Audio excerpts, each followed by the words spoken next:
여러분, 올해로 제 나이가 50이 됐어요. 네. 우리 저 어르신들에게는 죄송하지만 이런 날이 올 줄은 몰랐어요. 네, 그런데 제가 50 살아오면서 교회 생활을 많이 하고 또 교회 사역을 제가 했잖아요. 근데 그 어느 때보다 이 주일 강단이 가장 무거운 날이 바로 오늘 같아요. 이렇게 참 힘든 마음으로 오늘 여러분 앞에 서게 되었는데요. 그 이유는 뭐 굳이 얘기하지 않아도 여러분 지금 일어나고 있는 여러 사회의 일들, 또 교회 일들을 보시면 아실 겁니다. 연이은 이 교회 관련 집단 감염 사태가 발생하고 있지요. 뭐 신천지, 또 BTJ, 또 사랑제일교회, 그리고 이번에 IM 선교인가요? 국제학교. 그런데 그 전까지는 어떻게 우리가 생각을 하고 그 교계에서 발표를 했냐면은 일부 단체 아니면 잘못된 이단 아니면은 일부 교회의 문제로 치부하는 경향이 있었습니다. 그런데 이번 작금에 발생한 이 국제학교 문제는 좀 상황이 많이 달라서요. 이 교계에서 좀 촉각을 세우고 이 반성과 또한 여러 가지의 이 입장문을 발표를 하고 있는데요. 우리 교단이 소속되어 있는 이 한교총이라는 데가 있어요. 한국교회 총연합이라는 곳이 있는데 거기에서 이제 공동 대표분들이 모여서요. 다음과 같이 입장문을 발표를 했습니다. 한번 제가 읽어볼게요. 최근 교회와 연관된 시설에서 방역 지침을 준수하지 않으므로 확산이 이루어지고 있습니다. 교인 관련 시설을 통한 확산은 그 시설만의 문제가 아니라 그곳을 찾는 교인들이 각각 모든 교회와 연결되어 있으므로 결국 모든 교회의 문제입니다. 여러분, 이 스탠스가 되게 많이 바뀌고 톤이 되게 많이 바뀐 게요. 이 마지막 구절인데요. 모든 교회의 문제입니다. 이번 문제를 교회의 직접적인 문제라고 언급한 건 처음이에요. 그도 그럴 것이 이 뭐 국제학교 관련된 교회들이요. 통합, 합동, 감리교 안 걸린 기성교단이 없어요. 뿐만 아니라 이번 사태를 이제 계기로 교회 안에 있는 여러 병폐들이 이제 나타나기 시작을 하고요. 그동안 유야무야 돼 있던 일들이 이제 나타나게 된 거죠. 제가 그 광주에 있는 그 지금 집단 감염이 난 그 교회를 이렇게 주의 깊게 살펴를 봤거든요. 그런데 거기에 이 교회 위에 뭐라고 이렇게 새겨져 있냐면은 영혼의 복, 육신의 복 이렇게 적혀 있더라고요. 근데 제가 그거를 한참 그 사진을 봤어요. 어떤 마음이 드냐면 사람들이 그 영혼의 복, 육신의 복이라는 그 말을 보고 교회를 복으로 생각할까? 아니면은 교회가 복을 뺏는 곳이라고 생각을 할까? 지금 우리가 심각한 상황이 보도에 어떤 말까지 나오냐면 교회는 지긋지긋하다 이 얘기까지 나와요. 그런 상황을 그대로 표현한 한 사진 한 장이 있는데요. 바로 이 사진입니다. 이 광주의 TCS 국제학교라는 곳에 이 정문에 뭐 주 예수를 믿으라 그리하면 너와 내 집이 구원을 받으라 이런 우리가 좋아하는 말씀이 있는데 광주 시민들이 나와서 계란을 마구 던지고 가셨어요. 이것은 얼마나 분노가 대단한지를 나타내는 거잖아요. 지금 2.5단계 5인 이상 모임 금지 때문에 가장 피해받는 분들은 우리 소상공인들인데 그러한 분노들이 이제 교회로 다 쏟아지고 있는 겁니다. 그런데 이런 상황을 보면 지금 교회는 분명히 세상으로부터 소외받고 외면받고 버림당하는 상황이 맞아요. 어제 한 권사님이 오셔서 제게 말씀을 하시는데 이제 전도를 어떻게 하냐고 이렇게 한숨을 쉬는데 제가 뭐 어떻게 말씀을 드릴 수가 없더라고요. 그런데 교회 역사를 살펴보면 교회가 항상 세상으로부터 매력을 주거나 아니면 인기가 있었던 적은 그렇게 많이 없었습니다. 물론 지금하고는 좀 많이 다른 양상이었지만 박해와 비난이 교회에 계속되어 있었거든요. 그런데 저는 작금의 상황을 보면서 어떤 생각이 들었냐면요. 지금은 세상으로부터 버림을 받는 게 중요한 게 아니라 자칫 잘못하면 하나님으로부터 교회가 버림을 받을 수 있겠다라는 마음이 든 거예요. 그러면서 머릿속에서 갑자기 이 말씀이 떠올랐는데요. 우리 고린도전서 말씀을 읽어보겠습니다. 시작. 내가 내 몸을 쳐 복종하게 함은 내가 남에게 전파한 후에 자신이 도리어 버림을 당할까 두려워함이로다. 바울은 알듯이 가장 선교에 열심을 내었고 자신의 모든 것을 들여서 최선을 다해서 주님을 위해서 살았던 사람입니다. 그런데 그랬던 바울이 자신의 상황과 가장 큰 문제를 뭐라고 얘기했냐면, 이렇게 열심히 사역을 하고 선교를 위해서 복음을 위해서 내가 일하지만 자칫 잘못하면 다 전파한 다음에 이렇게 열심히 다 한 다음에 내가 하나님으로부터 버림을 받을 수도 있겠구나라고 그런 고민을 털어놓게 돼요. 그도 그럴 것이, 여러분 지금 우리의 상황을 보세요. 사실 교회가 계속 비난을 받고 있는 것 같지만 이 한국 사회에서 이 특별히 자선이나 아니면 구제에 가장 큰 영향력을 미치고 있는 단체가 교회예요. 교회가 좋은 일들을 생각보다 되게 많이 하거든요. 근데 그렇게 열심히 이웃을 섬기고 또한 세상을 섬기고 약자와 가난한 자를 돌아봄에도 불구하고, 이런 모든 열심에도 불구하고 어떻게 해요? 우리 안에 복음이 남지 않고 하나님의 구원의 기쁨이 남지 않아서 정말 최종적으로 하나님하고 별로 관계없는, 예수님하고 별로 관계없는 사람이 될 수도 있겠다, 그런 단체가 될 수 있겠다, 이런 위기감이 저에게 찾아오는 거더라고요. 그래서 제가 지난 한 주에 참 한숨을 쉬면서 하나님 앞에 기도를 했어요. 하나님, 도대체 우리가 왜 이렇게 됐습니까? 도대체 우리가 왜 이 모양이 되었습니까?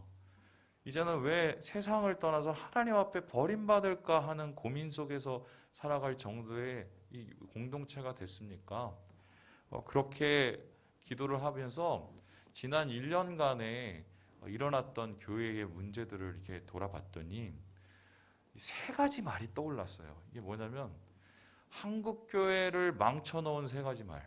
그러니까 우리가 부인을 못하는 게 이러한 말들이 우리 안에 은연중에 공감이 되어 있었고, 그 공감되어 있는 말의 틈새를 파고들어서 사단이 역사를 한 건데요. 바로 이 말을 우리가 떨치지 못하고 이기지 못하고 극복하지 못하면 정말 하나님으로부터 버림을 받을 수도 있겠다 하는 그런 위기감이 오더라고요.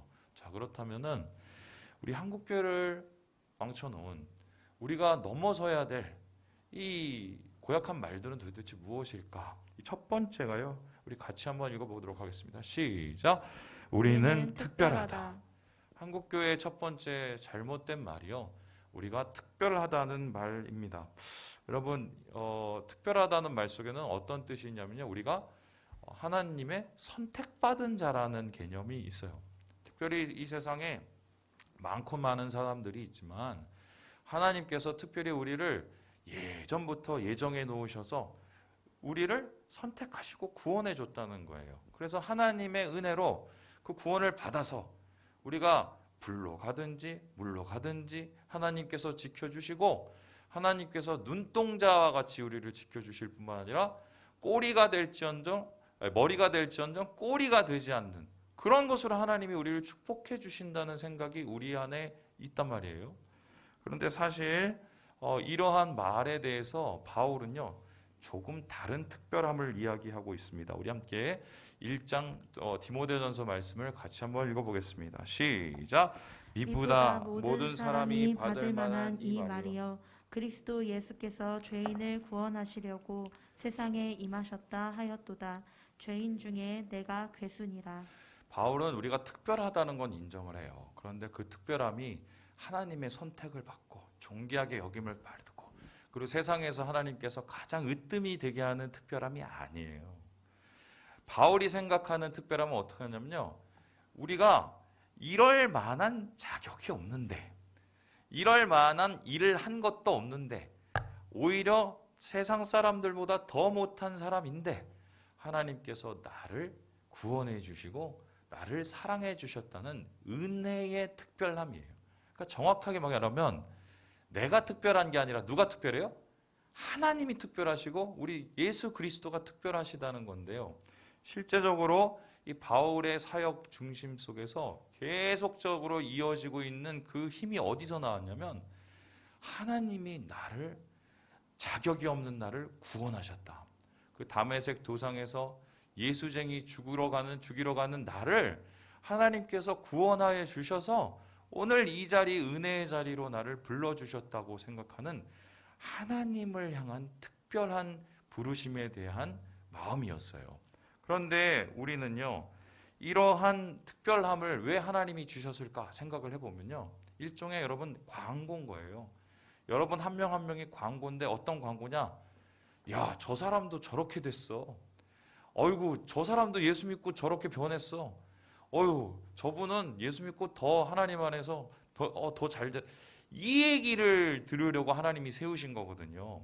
내가 특별한 게 아니라 하나님이 우리를 통해서 자신의 영광을 드러내라고 하나님이 우리를 특별하게 만든 것인데, 우리가 이것이 마치 우리가 잘한 것처럼, 우리가 특별해진 것처럼, 우리가 원래 축복을 받을 사람처럼 잘못 생각하게 됐다는 것입니다. 대표적으로 이런 일들이 일어나는 게 언제냐면요, 이 무슨 훈련 받고 나서예요. 제가 예전에 무슨 예배자 학교니 무슨 뭐 제자 훈련 DTS 뭐 이런 거 받았을 때 그 다음에 어떤 마음이 드냐면, 아, 이전에 모르던 새로운 세계가 열렸구나. 그래서 하나님의 음성을 듣고 말이죠. 또 이 예배의 귀중함이 얼마나 귀중하고 또 하나님과 임재가 얼마나 막 크고 막 이러한 이 지식적인 나음과 또한 어떤 교회가 가르치는 그 가르침의 이 한계가 점점 넓어졌거든요. 그런데 그거는 말 그대로 머리만 커진 거예요. 머리만 커졌지 제 삶이 하나님 안에서 진짜 예배자가 되고 하나님 안에서 진짜 제자가 되지 않으면 그거는 전혀 쓸데없는 알미거든요. 그러한 제자 훈련 또한 그러한 무슨 선교 훈련 마치고 나서 마치 내가 다른 성도들보다 더 뛰어난 것처럼 생각을 해서 차별을 가지고 그걸 가지고 자만을 하면 그거는 하나님께서 꺾어야 될 자만인 것입니다. 오히려 배운수록 익은 벼는 숙이기 마련이고요. 배울수록 사람은 더 주님 앞에서 겸손해지는 거예요. 더 낮아지는 거예요. 그런데 한국교회는 어느덧 마치 내가 특별한 양, 특히 무슨 소명을 받고 선교훈련을 받고 막 이런 분들이 자신이 특별한 양 생각하면서 다른 사람을 격화시키고 다른 사람을 낮게 보고 얕잡아 보고 이런 생각들이 우리 안에 내리깔려 있었던 것은 아닌가. 저는 이런 면에 있어서 제 자신을 돌아봤어요. 여러분, 제가 목사라고 여러분보다 더 거룩하진 않아요. 거룩한 얘기를 많이 할 뿐이지요, 우리 교회에는 저보다 더 거룩하게 사시는 분이 분명히 있을 거예요.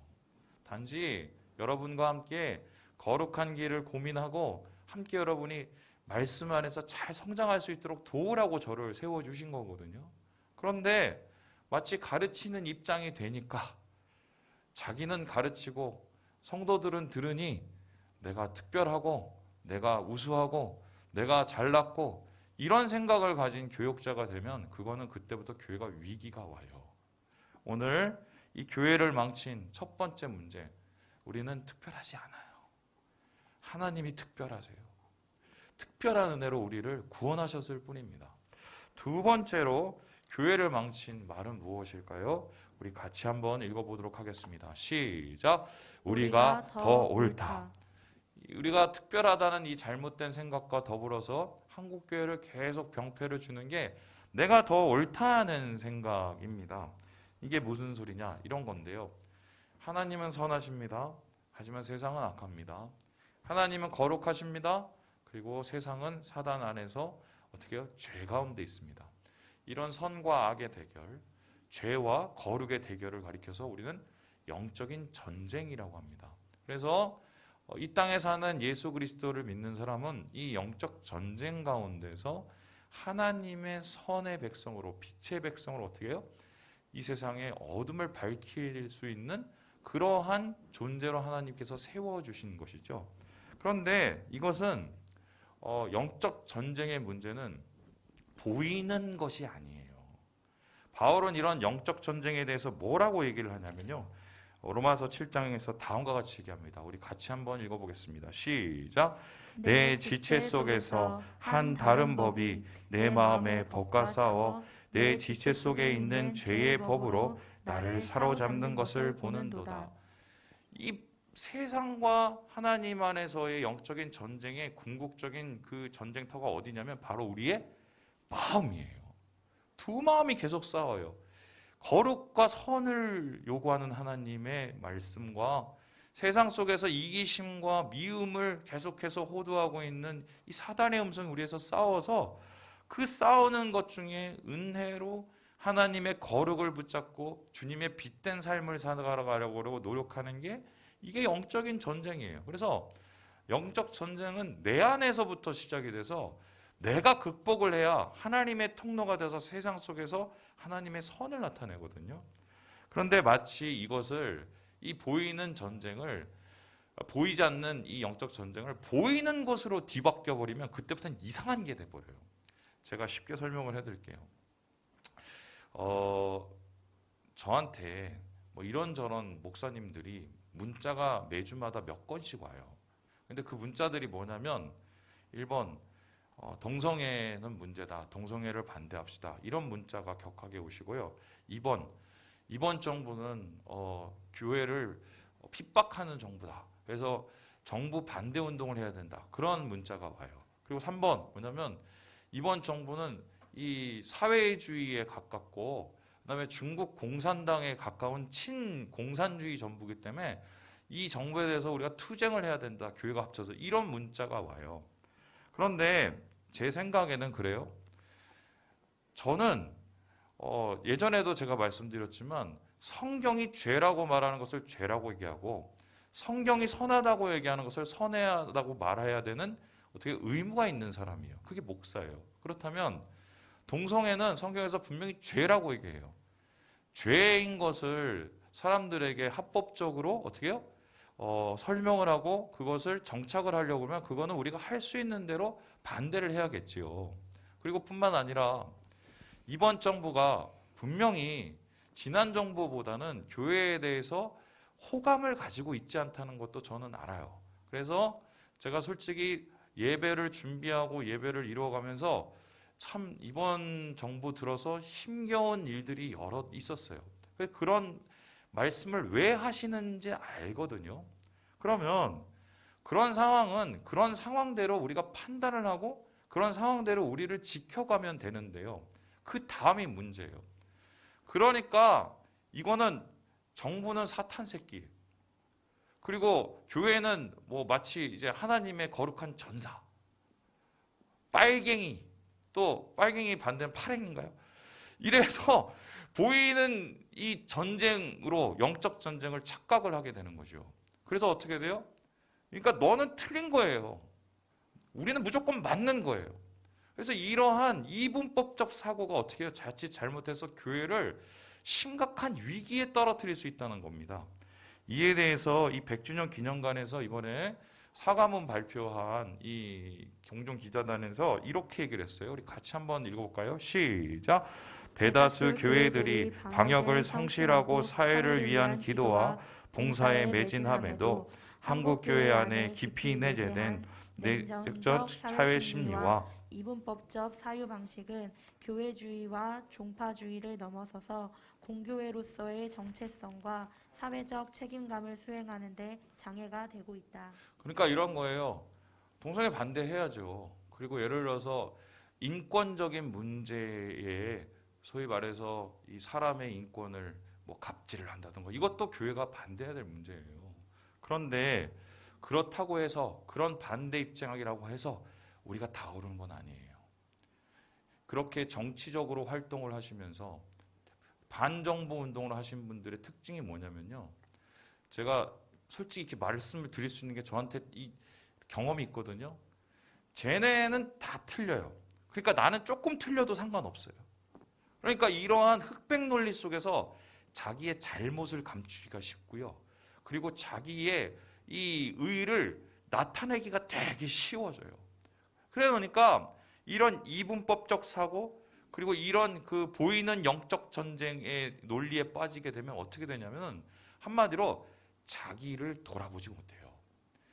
남의 죄는 지적하면서, 남의 조그만 잘못은 지적하면서 자기를 못 돌아봐요. 그럼 자기를 못 돌아보면 자기가 얼마나 심각하게 썩고 있는지를 못 보거든요. 이러한 교회의 앞날에는 미래가 없어요. 여러분, 이 서강대 교수인 나은영 교수가요, 이 이분법적 사고, 이 흑백 논리에 대해서 다음과 같이 얘기하는데요. 제가 한번 읽어볼게요. 아군과 적군으로 선명하게 나누는 것이 습관이 되면 다양한 의견의 스펙트럼이 보이지 않게 된다. 아군 쪽의 의견도 다양하고 적군 쪽의 의견도 다양하건만 그 다양성을 무시한 채 계속 양극화의 길로 치달을 경우 발전적인 미래를 담보할 수 없다. 여러분, 좌든 우든 다 틀린 건 아니에요. 다 맞는 건 아니에요. 이 사람들이 더 맞는 것도 있고 우리가 더 맞는 것도 있어요. 그러면 가장 좋은 것은 어떻게 해요? 하나님이 원하시는 선을 우리가 무엇인지를 고민하고 찾아내야 된단 말이에요. 우리 안에 잘못된 게 있다면 그걸 고쳐내야 되고요. 그리고 우리 안에 분명히 하나님 안에서 지켜나가야 될 게 있으면 목숨을 걸고 지켜야 돼요. 그런데 이런 잘못된 정치적인 행위들, 교회를 빙자한 정치적인 행위들은요, 나의 잘못을 돌아보지 못하게 하고 교회에 나갈 바를 제대로 밝혀내지 못해서 궁극적으로는 교회가 전혀 세상 속에서 빛이 될 수 있는 그런 역할을 막아버려요. 그래서 여러분, 제가 말씀을 드리는데 우리는요, 더 옳은 사람이 아니에요. 우리는 하나님 앞에서 옳은 게 뭔지를 아는 사람들이에요. 그래 놓으니까 우리 안엔 매일매일 치열하게 싸워야 돼요. 주의 선을, 하나님의 옳음을 쫓기 위한 그러한 내 안에서의 싸움, 그것을 통해서 주님 안에서의 뜻을 이뤄가는 게 교회의 사명이지, 세상과 교회와 이런 것들이 함께 연합해서 정파적인 색깔을 지내면서 소위 말해서 교회를 무슨 보수주의의 극단적 상징인처럼 얘기하는 것은, 이거는 정말 지혜롭지 않은 행동들이거든요. 그래서 지금 이번에 코로나 사태를 통해서 그러한 교회의 잘못된 모습들이 드러나고 하나님이 우리를 좀 돌아보라고 지금 계속 얘기하고 계시는 것 같아요. 니네는 옳은 애들이 아니라고, 니네는 옳아져야 되는 애들이라고 하나님이 우리에게 말씀하시는 것을 저는 강력하게 느끼게 되는 것입니다. 마지막으로 한국교회를 이 망친 세 번째 말이 무엇일까요? 우리 같이 한번 읽어보겠습니다. 시작. 좋은 게 좋은 거다. 우리가 특별하다고 생각하는 잘못된 선민의식, 우리만 옳다고 생각하는 흑백 논리, 이거 교회 망친 거예요. 그런데 이것보다 이번에 정말 우리 안에서 뿌리 깊게 내린 교회를 망친 가장 큰 것을 봤어요. 그게 뭡니까? 한마디로 좋은 게 좋은 거. 교회 성장을 위해서는 독물도 같이 마셔버리는 교회 성장 제일주의예요. 이게 어떤 거냐면요, 이런 거예요. 왜 그 수많은 분들이 그 전혀 출생과 이 뭐 어떤 삶을 살아왔는지도 모르는 분들한테 아이들을 맡기고요. 교회에다가 왜 그런 센터를 차리고 교회에 왜 그런 교육을 시켰을까? 여러분, 제가 잘 알아요. 제가 예전에 의정부에서 사역할 때 제가 무슨 사역했는지 아시는 분들 있을 거예요. 그때 제가 통렬한 자기 반성을 제가 드립니다. 목사님의 지시를 받아서 교회에 학원을 차린 사람이에요. 그 당시에 목사님이 강력하게 얘기하셔서 방과후 학습을 교회에서 시키자 해서 학원을 차렸어요. 그래서 그것을 계기로 나중에 학교를 만들고 싶어 하셨어요. 그래서 심지어는 제 아내까지 동원이 돼서 교회에서 학원을 만들어서 그걸 제가 운영했던 사람이에요. 그때 제가 어떤 생각이 들냐면, 아니 나는 목사인데 내가 이걸 해야 돼? 막 이런 생각이 막 들었거든요. 그런데 제 자신을 어떻게 달래냐면 그래, 이런 필요를 통해서 교회의 성도들이 좋은 혜택을 받고 또 여러 가지 또 좋은 편리를 하면 그것도 뭐 좋은 일 아니겠어, 이런 생각이 들었어요. 그랬더니 목사님이 또 어느 날 저를 부르더니 교회에 문화스쿨을 만들라는 거예요. 그래서 제가 목사님이 또 위에서 명령을 하달하셔서 문화스쿨을 만들었는데 댄스 스포츠부터 시작을 해서 무슨 취미반부터 해갖고 교회에서 그거를 다 만들었어요. 그래서 그거를 제가 1년 넘게 계획을 하고 만들어서 운영을 하다가 왔어요. 아마 그 교회는 아직도 그걸 하고 있었을 거예요. 그때도 제가 자괴감이 들었어요. 아니 부목사가 사역을 해야 되는데 왜 내가 지금 왜 댄스 스포츠 강사를 만들려고 다니냐 이렇게 생각했는데 마음속에서 그런 마음이 일 때마다 제 마음을 그렇게 다스렸어요. 이게 다 교회에 도움이 되고 교인에 도움이 되는 거야 라는 마음을 했어요. 그런데 지금 돌아보니까 좋은 게 아니에요. 물론 교인들에게 도움이 되겠죠. 그리고 교인들에게 편리를 주니 솔직히 큰 교회 가기 원하시는 분들이 그런 편리들이 많고 혜택이 많으니까 간 거 아니에요? 그런 교회에 비해서 우리는 사실 참 많이 부족한 게 많습니다. 그런데 저는 그렇게 생각을 하는데 무엇을 이루냐보다 더 중요한 게 있어요. 그게 뭔지 아세요? 무엇을 위해서, 왜, 어떻게 해요. 그러니까 무슨 뭐 댄스 스포츠를 하든 학원을 하든 그거보다 더 중요한 게 뭐냐면 이걸 왜 하고 이걸 어떤 방식으로 하냐가 중요한 건데요. 이에 대해서 바울은 다음과 같이 이야기를 합니다. 우리 같이 고린도전서 9장 말씀을 읽어보겠습니다. 시작. 이기기를 다투는 자마다 모든 일에 절제하나니 그들은 썩을 승리자의 관을 얻고자 하되 우리는 썩지 아니할 것을 얻고자 하노라.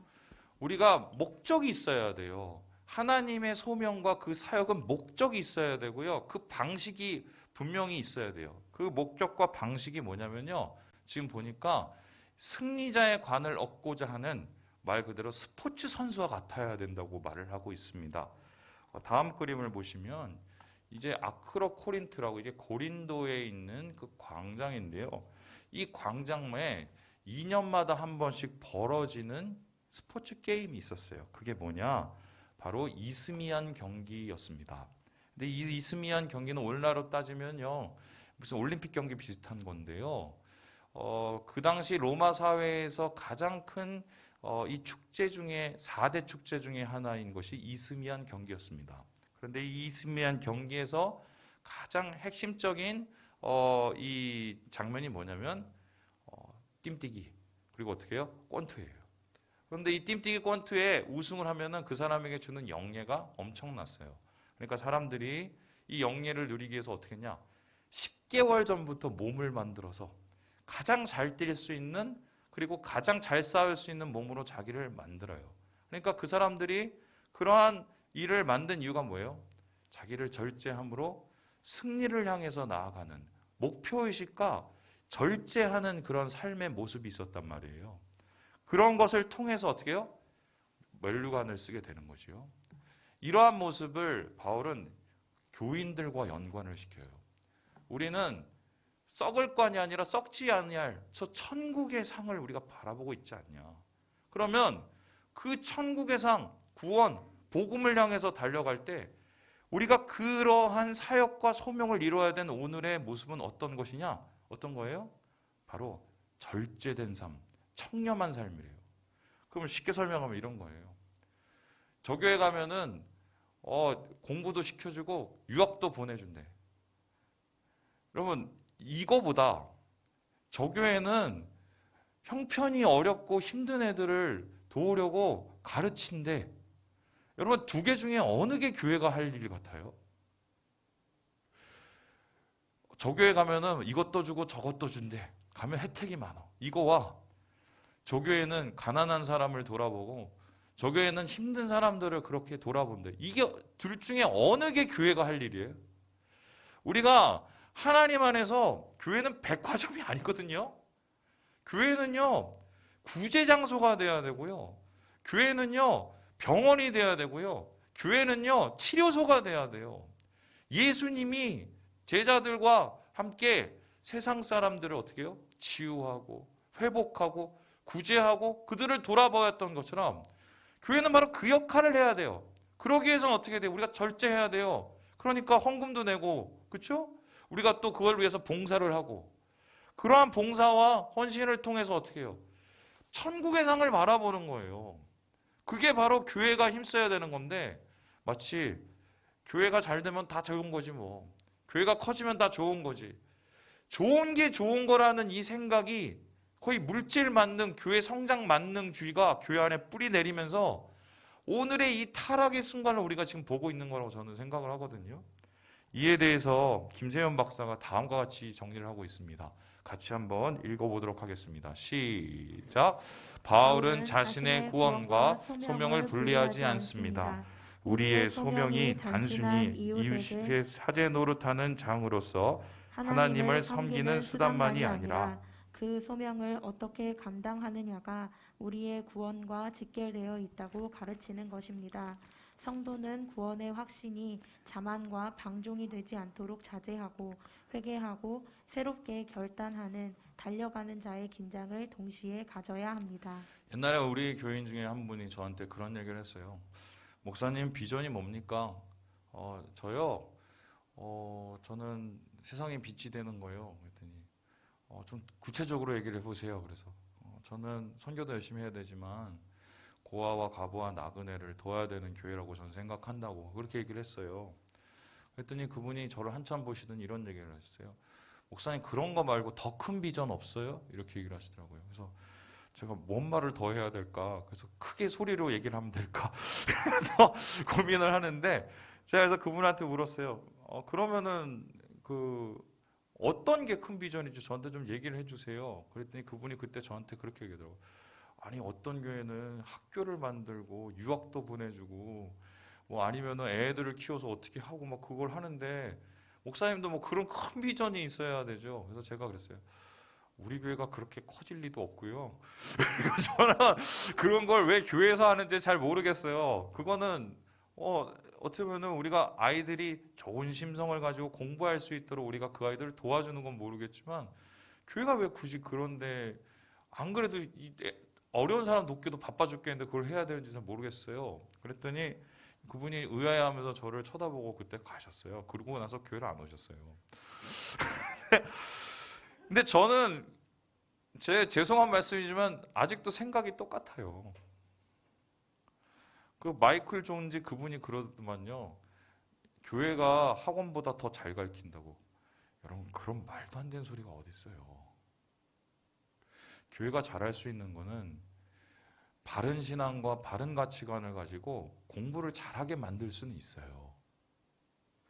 그런데 애를 데리고 와서 소위 말해서 학원 노릇하고 백화점 노릇하고 이건 교회 갈 일이 아니거든요. 하나님이 만드신 세계가 아니거든요. 그래서 저는 정말 하나님 앞에 그렇게 기도를 했어요. 하나님, 너무 부끄럽고 너무 힘든데 우리가 뭘 해야겠습니까? 뭘 해야겠습니까? 그렇게 기도를 하는데 하나님께서 제 마음속에 이 말씀을 주셨어요. 이거 읽고 마무리해 보도록 하겠습니다. 시작.